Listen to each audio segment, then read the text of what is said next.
Bagian 24. Baiklah Mas, kalau itu yang kau mau. Niza mau sama mama, teriaknya saat dalam pelukan Biatun. Jangan Den, nanti Tuan marah. Biatun cepat bawa Niza masuk, teriak Ayuna dengan nada tinggi. Baik Nyonya. Wajah Biatun terlihat begitu takut. Ayo Den, kita masuk, nanti Papa dan Niza marah. Gak, aku gak mau masuk, aku mau mama. Niza mau sama mama. Mama. Bocah itu terus berteriak dan sekuat tenaga berusaha melepaskan diri. Namun akhirnya Nizam berhasil lolos dan berlari ke arah pintu gerbang. Bisa kurasakan jemari kecilnya menyentuh tanganku dengan erat. Matanya basah dengan air mata. Mama kenapa ninggalin Nizam? Tanyanya di sela isak yang semakin jadi. Aku menggeleng sembari menahan sesak. Mama gak ninggalin kamu sayang, jawabku. Nizam cepat masuk, bentak Ayuna sembari hendak menarik pundaknya.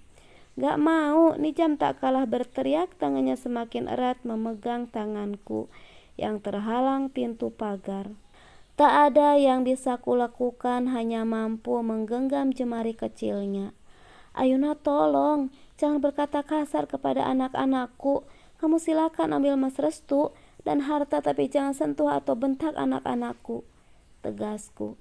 Aku tidak akan membentak anakmu kalau mereka tidak bandel, sergahnya sembari melipatkan tangan di dada. Anakku tidak bandel, dia hanya ingin bertemu denganku. Aku ibunya, ucapku sangat kesal mendengar perkataan Ayuna. Udah, biar cepetan bawa Niza masuk, titah Ayuna pada Biatun. Aku gak mau ya kalau sampai Mas Restu marah gara-gara anak nakal itu. Akhirnya Biatun terpaksa memaksa Nizam untuk masuk. Meski Nizam terus berontak tidak mau. Jangan sebut anakku nakal. Anakku tidak nakal, sergahku tak suka. Alah, gak usah kebanyakan protes. Mending Mbak Nilam pergi dari sini sebelum kupanggil satpam yang jaga pos depan. Dengan gaya sombongnya, Ayuna mengancam membuatku berdecak kesal. Dan ingat ya, Mbak jangan pernah datang lagi ke sini, ucap Ayuna lalu berlalu pergi masuk ke rumah. Maafkan saya Bu, ucap Pak Sam tak enak. Akhirnya aku mengalah dan memilih untuk pulang.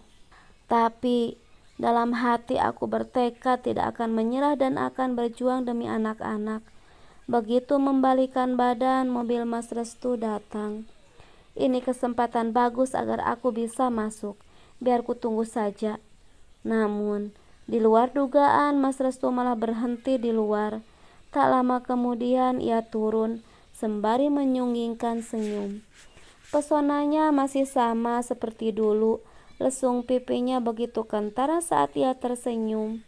Namun, sekarang berbeda, justru malah terlihat menyebalkan. Sudah, Mas juga kamu akan datang untuk menemui Mas dan merubah keputusanmu. Senyumnya semakin terkembang, membuatku semakin kesal. Kenapa juga lelaki ini harus berhenti di luar? Sementara itu Pak Sam buru-buru ke arah pintu pagar untuk membukakan pintu. Bagus, pikirku. Namun sayangnya segera dicegah oleh Mas Restu. Kalau begitu Mas tak perlu repot-repot untuk membujukmu, lanjutnya dengan penuh rasa percaya diri. Sebelum sudut bibirku terangkat membentuk lengkung senyum, melihat perubahan sikapnya membuatku geli sendiri. Bahkan aku tak mengenali karakter Mas Restu yang dulu lagi. Ya, tentu saja Mas tak perlu repot untuk membujukku, ucapku menyunggingkan senyum terbaik yang kupunya. Namun, tentu saja bukan senyum tulus untuk menerima tawarannya. Mas Restu yang begitu percaya diri semakin melebarkan senyumnya. Karena aku sudah mantap dengan keputusanku, lanjutku yang seketika memudarkan senyum di wajah Mas Restu. Tega ya kamu Mas, melarang anak-anak bertemu denganku. Bahkan hatimu sudah dibutakan oleh kebencian terhadapku. Anak yang tidak tahu apa-apa kamu korbankan. Kamu larang buat bertemu dengan ibunya sendiri. Tegasku berusaha untuk tetap menjaga intonasi agar tidak terkesan marah. Mas Restu nampak terdiam, entah apa yang ada dalam pikirannya. Namun, ku yakin ia tidak mungkin tersentuh begitu saja dengan ucapanku. Sudahlah, Mas gak usah ganggu-ganggu aku lagi. Di pengadilan nanti biarkan anak-anak hidup tenang bersamaku. Dan kamu juga bisa bahagia dengan perempuan pilihanmu. Tegasku seraya melangkah meninggalkan Mas Restu yang masih nampak terdiam. Setelah kejadian itu aku pikir Mas Restu akan sedikit tersentuh hatinya, membiarkan anak-anak untuk ikut bersamaku. Namun, di luar yang kubayangkan, Mas Restu malah semakin menjadi. Di persidangan ketiga aku kalah dan tidak mendapatkan bagian harta sepeser pun dari Mas Restu.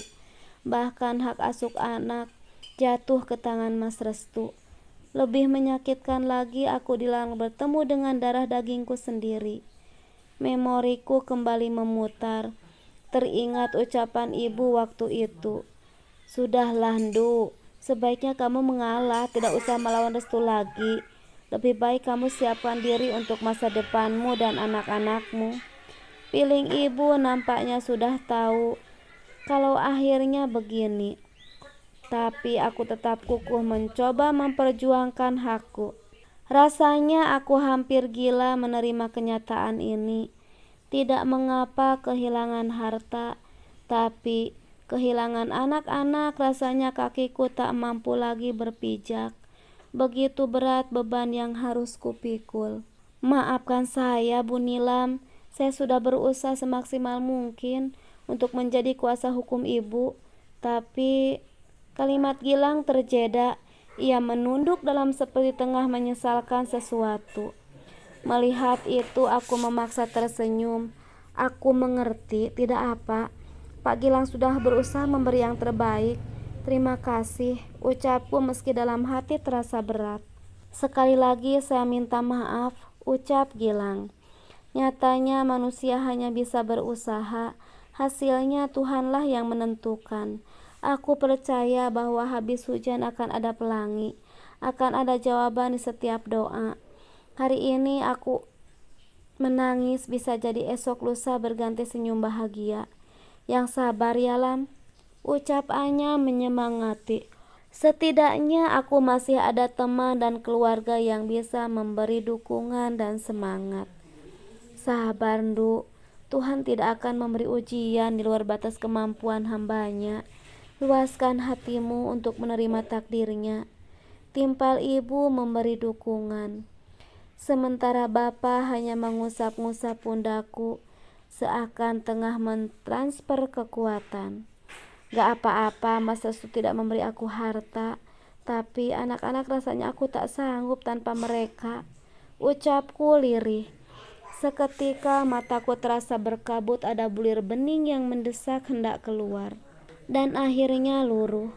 Anya segera memelukku dan mengusap-ngusap punggungku. Terima kasih, An, ucapku sembari melepas pelukan dan menyeka sudut mata. Akhirnya kami memutuskan untuk pulang. Ibu bilang aku butuh istirahat dan menenangkan pikiran. Justru hidup baruku dimulai. Ada seseorang yang harus kuperjuangkan meski mereka tak berada di dekatku. Aku sungguh tak menyangka bila Mas Restu akan memperlakukanku seperti ini.